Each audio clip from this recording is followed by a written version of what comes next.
Honestly, I could be planning these trips a hell of a lot better if I had brought a shard of Archstone as soon as I had gotten that Dragon Longsword. I could have just warped out of there, but I don't know. I did it the old-fashioned way and saved myself an Archstone. I'll be bringing one of those with me from now on, just in case I need to use one. But really, they're not the most necessary thing in the world. Anyways, you may ask why I am here again. There is a reason, and I will tell you. Blacksmith Baldwin actually... Oh, I think the Crystal Lizard just jumped off a cliff. But anyways, Blacksmith Baldwin cannot upgrade certain weapons. The Dragon Longsword is one of those weapons. So we have to go on ahead and talk to Ed.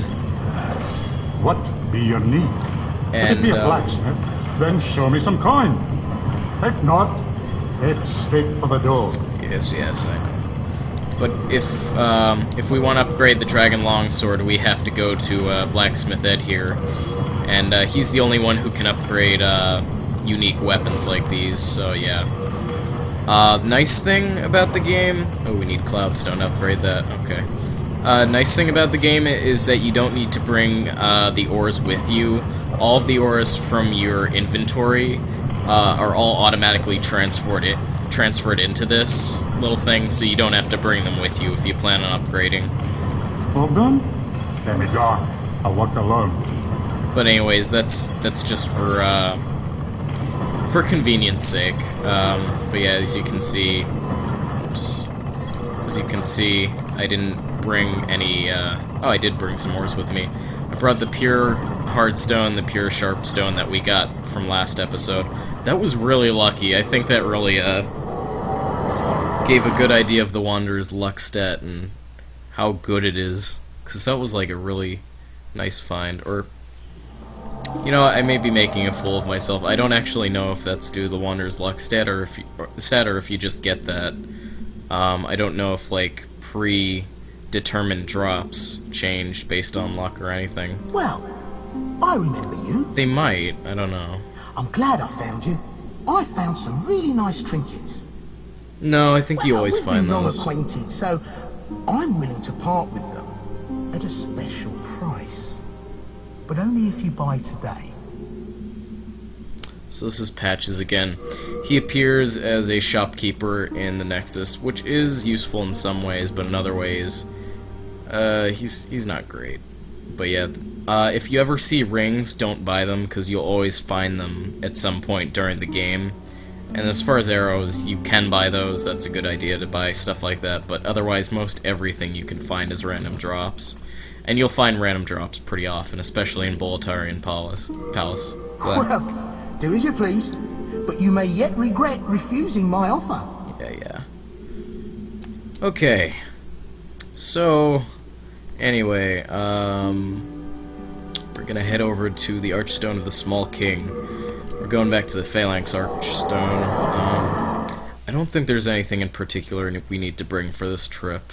This is a pretty straightforward level. It's very simple. It's a little bit short compared to the other levels. If I could get this one done, maybe 1-2 videos, that would be really good. I don't think it'll take more than 2. And even with that little trip we took to get the Dragon Longsword upgraded, it's really a very nice short level. Although it is very tough. You have to really be strategic with some things, especially part coming up here. But yeah, now that we have the Dragon Longsword, another really nice feature is, since it's naturally fire or flame enchanted, we have hoplites here, and basically using this thing on them, instant kill. It's just really amazingly good. Even if you hit them while they have their shield in the front, it does away with most of their life bar. So use that to your advantage. This is primarily why I wanted to get this sword so early on in the playthrough, because the Falchion was doing so little damage, and I mean, just it's much easier to make mistakes if, you know, it takes you a long time to kill enemies. with this weapon, I feel like it takes a lot less time to kill enemies, and so I'm less likely to make mistakes. And I mean, it's not great to rely on a weapon for that reason, but you know, it takes just a little bit less time, and it gives me, you know, a little bit less to do as far as dodging. I don't have to concentrate so much, and especially with commentating for this LP, it's like, you know, I have to commentate, explain stuff, and talk about stuff, and keep you guys entertained. And at the same time, I have to focus on a game which pretty much demands your upfront attention, otherwise you're going to get killed. So, if I ever have, like, long periods of silence when I'm fighting something... Oops. Again, surrounded by evil warriors. Could you, perhaps, help me one last time? Clear out the soldiers at the far end of this passage, if it pleases you. The Lord's Path, just down yonder, has degenerated into a feeding ground for flying dragons. Have your wits about you. I thought we would have to press the talk command first, but he just automatically starts talking, and I missed that one first part. Just scroll back a little bit and pause if you want to read what he had to say. Sorry about that. I was trying to pick up that item, and I didn't notice him quite yet, so... But yeah. Oh, so, done with this first area. We come out here, and an old friend of ours is going to be coming back very soon. Notice the charred bodies? That should be the first telltale sign. And that should be the second. And if you ran out and got cocky and thought you could just run across here like it was nothing, that's about the part where you would be burned to cinders. So be careful there. Don't get too cocky. But yeah, I do love this. I do love this sword just for how whenever you hit an enemy, they're enveloped in flames and just like their body becomes a big stick figure of fire. I always love that.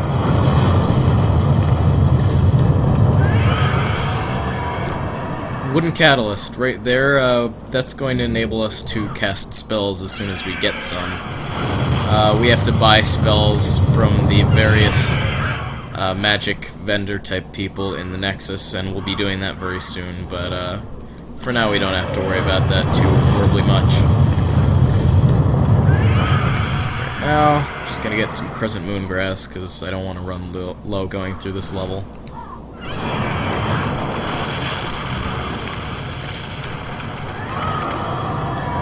Now that we've made it to the next section of the bridge, the dragon should follow suit.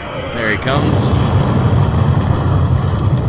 And burn all of our enemies, giving us a good little collection of souls right there. I believe it's safe here. I'm gonna go around the side really quickly right now and, okay, good. Now run! Also beware, there are archers here, and they will ambush you. Since you have that dragon on your mind, it's pretty easy to miss these guys and then just get pelted to death with arrows. So anyway, going right on up here. Hello! And goodbye. And we get a compound short bow. Very good. I was hoping we would get something like that. Okay. Let's put the arrows. So let me just show off the bow and arrow really quickly. You can aim automatically like this. Also, if you change the camera, you kind of do this waist bobbing thing, like one of those little birds that drink the water. I forget what those are. They're like little knickknacks. Anyways, you can lock on, but the suggested thing to do with bow and arrow is to actually manually aim, and you do this with the first-person view by pressing the left shoulder button, and you can actually walk around while you're doing this. I believe you can, yeah, you can actually roll around first person. So this is a cool little way of playing the game. Not to play it all the way through, of course, but arrows can be very useful just for hitting enemies from afar. They're a very nice alternative to using the crossbow. I personally much prefer the bow to the crossbow. Yeah, the bow and arrows, the crossbow, bolts, all that good stuff. Anyways, we have an archer down here. Burn him. Burn him to death. And we have the Draggling Merchant again. Ah, we meet again. Fancy that. Indeed. Hope you find something that suits you. Let's see if he does have anything that suits us. I don't think he has much new. Yeah, it's mostly the same stuff. Also, since our Dragon Longsword is already enchanted with permanent fire, we can't actually enchant it with anything else, so... It is the end of Great Boletaria. But hell, Yeah, I think he already said that. Okay. I'm sure you'll... Yes, yes, I will turn things around. I will get attacked by many dogs. That is what I will do. Let me see...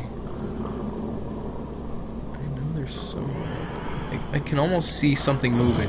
Oh! Wow! Shot in the dark. Shot in the dark. Shot in the dark. Ah!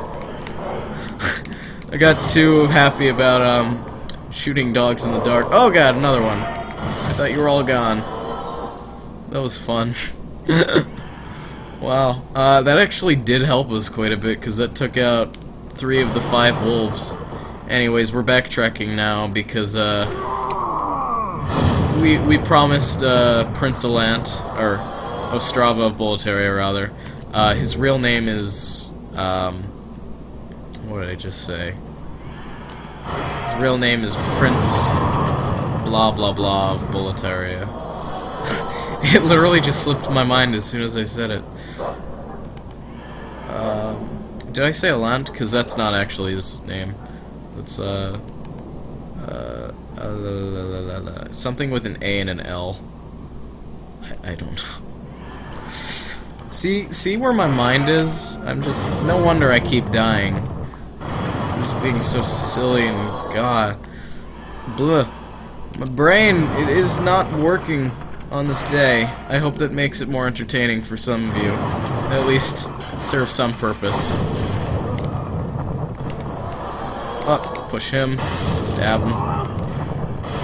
Pushing some archers. Stabbing some archers. Them archers. Oh, another one. Hello.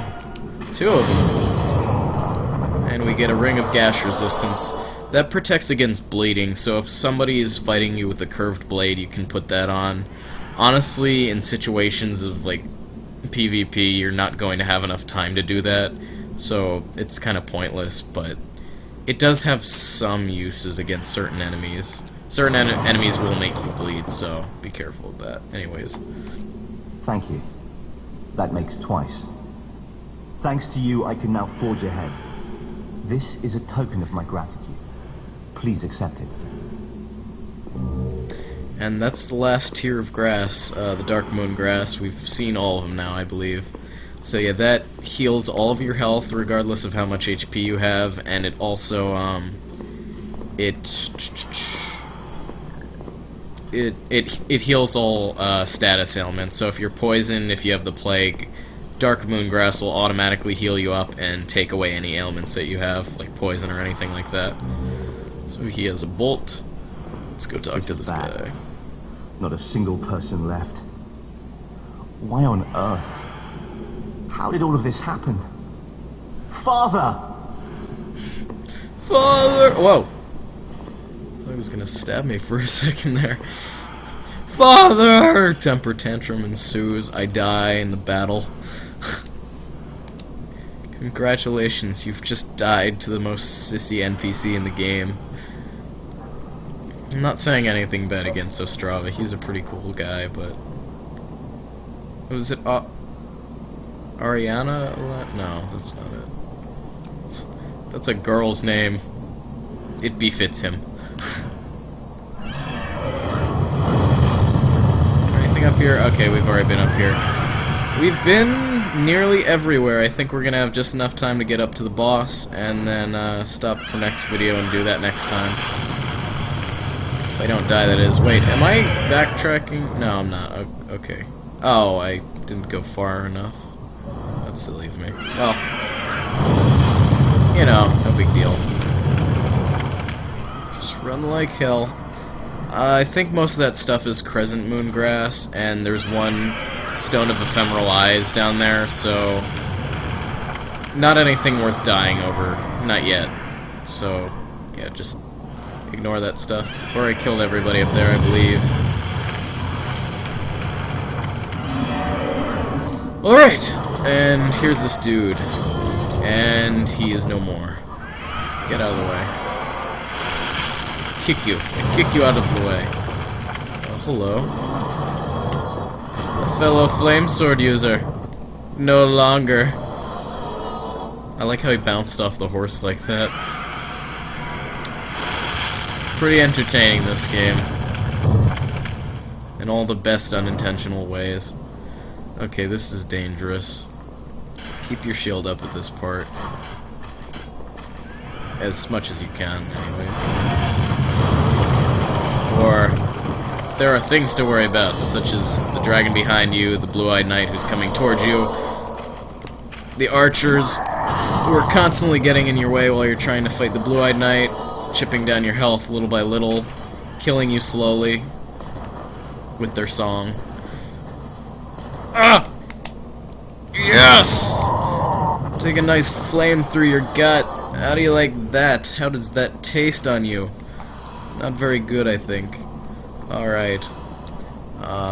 Yeah, you're in trouble. I'll bet you're in trouble. Ah! Look who's in trouble now. Oh boy. Ed's Grindstone, Late Moongrass, good stuff. Good drops from those guys. Boletarian Palace, I think I mentioned before, but I'll mention it again for the sake of it. This place is amazing for item drops.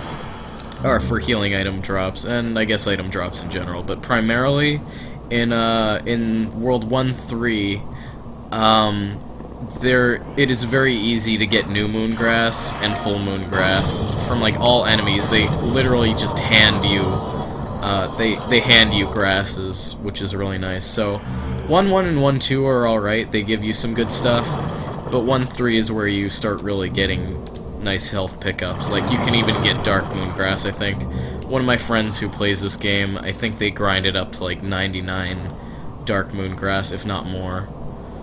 I just slid off the stairway there, that was pretty silly. But yeah.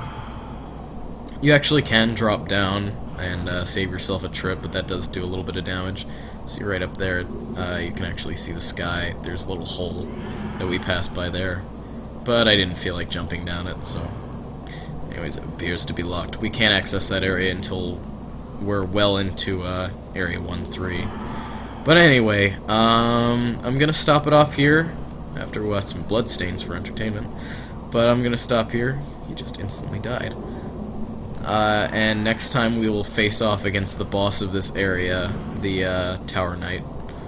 He's a pretty nasty dude, but as long as you go about the battle the right way, it's not too big of a problem. Oh, you poor man. Alright, next time, everybody. Next time.